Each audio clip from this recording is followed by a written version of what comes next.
to make sure that whatever we do together with one thing in mind, and that is to extend our mutual. What derails peace is terror, and the more quickly we eliminate terror, the more likely it is we'll have a peaceful resolution in the region, and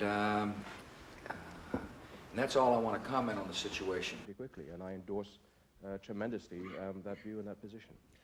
I talked to the FBI director this morning, Ron, about... I think it's very obvious that there are those that are on the side of good, those that are on the side of bad, and there's some countries in the middle that haven't made up their minds. So I think that the policy of the United States and the rest of us have been to be very clear to everybody on which side you want to choose. And the President has been very articulate from the beginning of 11th September that there's a new world, there's a new expectations of how countries are supposed to react, and those countries better make up their minds pretty quickly, and I endorse tremendously that view and that position. What we suggested, and that is they pull back in our dialogue with them if that be the case. We are working with the Pakistani government to chase down any leads possible. For example, we're trying to follow the trail of the emails that have been sent with the sole purpose of saving this man, finding him and rescuing him.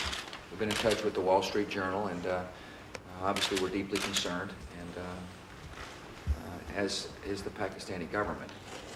And we will continue to do everything we can to rescue him. For example, the emails could provide a lead.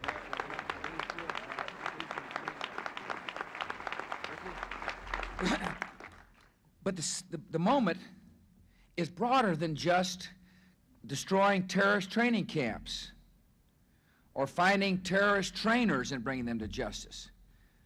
The moment that we must seize says that in order for the world to be peaceful for our children and grandchildren, we've got to prevent nations which develop weapons of mass destruction from mating up with terrorist groups that will threaten the United States and our allies. Now we've got nations on notice as a result of the speech last Tuesday night.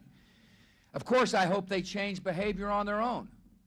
I hope they hear the message of not only the United States, but a vast coalition of freedom-loving countries, as we clearly say, get your house in order. Don't develop weapons of mass destruction. And then people say, what are the consequences? They will find out in due course if they can't get their house in order. The mighty United States will do whatever it takes to defend our security. Make no mistake about it. If you threaten us with weapons of mass destruction, if you threaten our allies and friends with weapons of mass destruction, we will do whatever it takes to protect our people.